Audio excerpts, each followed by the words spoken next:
चलो। Good evening to all my dear and lovely students. आज हम again we came on the next topic, chapter number 3, 12A and 12B। ये मैं आपको बहुत शॉर्टकट मेथड में ही समझा रही क्योंकि you have to get through your exams and I hope ये आपको मटेरियल बहुत अच्छा यूज होगा आप सबके लिए और आप अपने एग्जाम्स में भी बहुत इजी वे में आप अपना एग्जाम क्लियर कर सकते।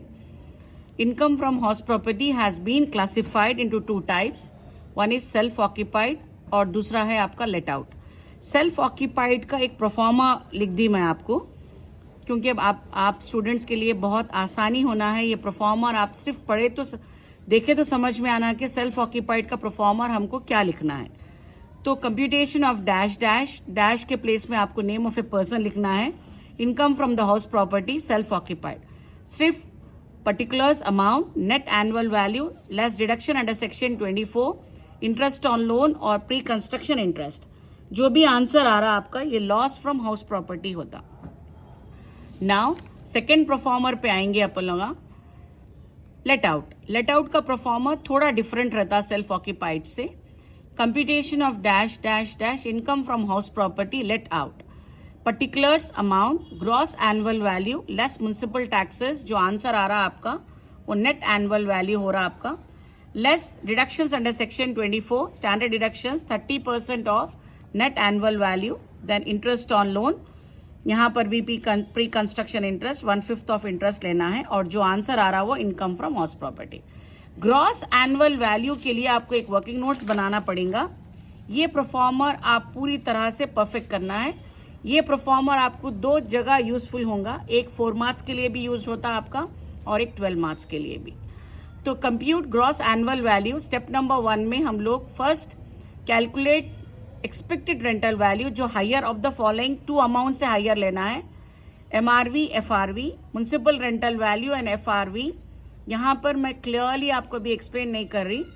जो म्युनिसिपैलिटी जो रेट फिक्स करता है वो म्युनिसिपल रेंटल वैल्यू होता है। Rent of the similar building रहा तो वो फेयर रेंटल वैल्यू।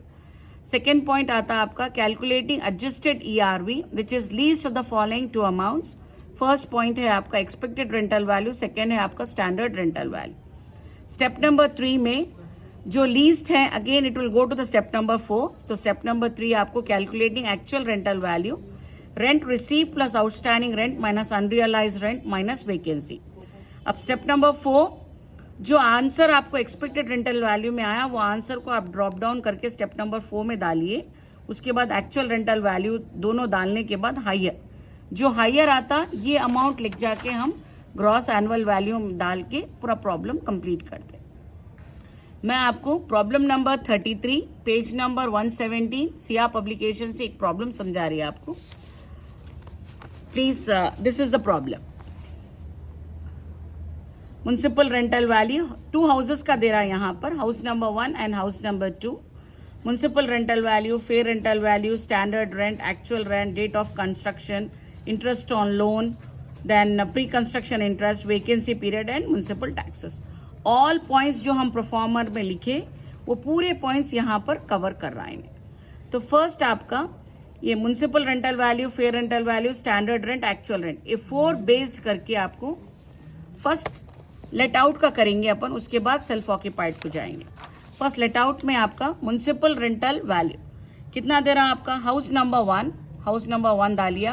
फर्स्ट प्रोफॉर्मर को अच्छी तरह से आप बट्टीफाई करिए और प्रोफॉर्मर पूरी तरह से लिखने की आदत डालिए।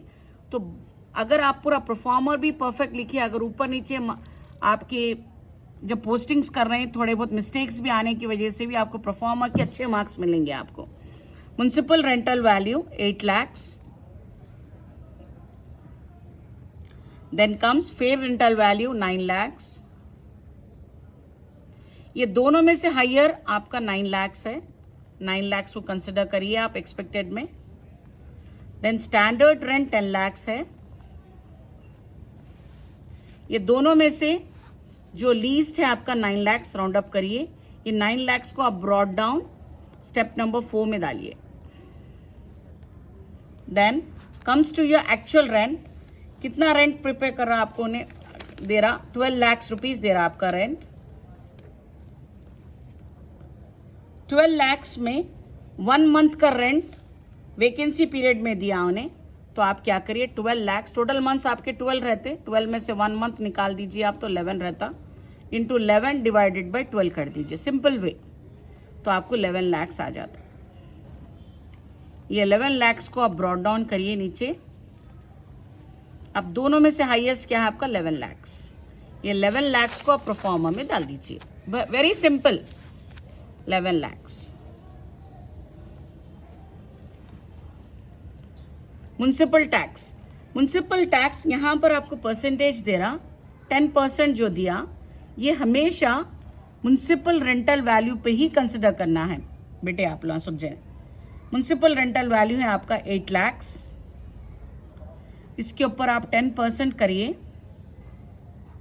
तो आपको 80,000 आता, डिफरेंस आ रहा आपका 10,20,000। अब ये 10,20,000 को आप 30% स्टैंडर्ड डिडक्शन में डालिए, 30% ऑफ 10,20,000, तो आपको कितना आ रहा बेटे 3,06,000 आ रहा। इंटरेस्ट ऑन लोन कितना दे रहा आपका interest on loan to construct the house 40,000। Pre construction interest आपका 60,000 है, 60,000 के ऊपर 1/5 लीजिए आप, इट कमिंग टू 12,000। तो 10,20,000 में से ये 3 डिडक्ट करिए आप, तो will be getting 6,62,000। So simple, you will get the answer. यहां पर आपको क्या पढ़ना है, परफॉर्मर को अच्छी तरह से बट्टीफाई मारिए, तो बहुत इजी हो जाता है आपकी पोस्टिंग्स करने के लिए। ये बिरसा मुंडा का प्रॉब्लम पढ़ा रही हूं मैं आपको।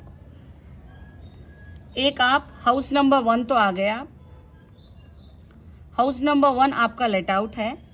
नाउ हाउस नंबर 2 आपका क्या है, सेल्फ ऑक्यूपाइड है।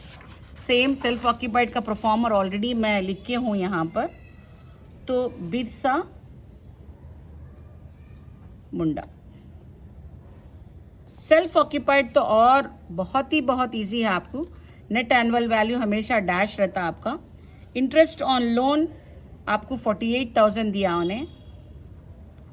प्री कंस्ट्रक्शन इंटरेस्ट आपका 80,000, 80,000 के ऊपर 1/5 लीजिए आप, तो विल बी गेटिंग 64,000,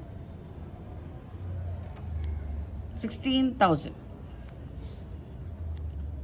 तो आपका लॉस कितना आ रहा है बेटे 64,000। ये आपका लॉस फ्रॉम हाउस प्रॉपर्टी है। तो आप लास्ट में सिर्फ कंप्यूटेशन ऑफ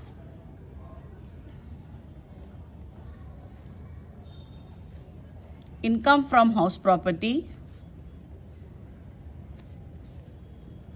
आपको 2 हाउसेस है।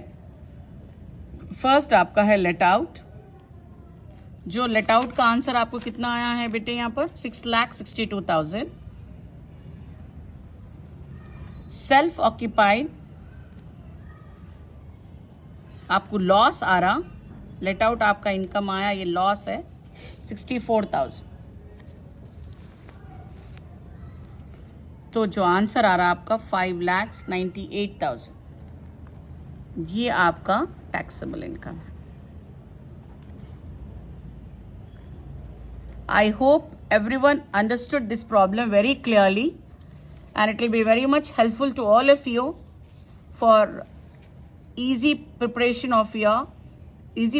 of this particular chapter number 3, income from house property. I hope everyone understand this topic very clearly. So kindly, I request all my dear and lovely students who are seeing my channel to kindly subscribe and comment. If you have any doubts, please kindly be very free to comment. In future also, you'll be getting so many chapters in future within a short schedule. You'll be getting so many chapters of this particular topic, this particular subject, income tax. You'll be getting so many new topics are going to come.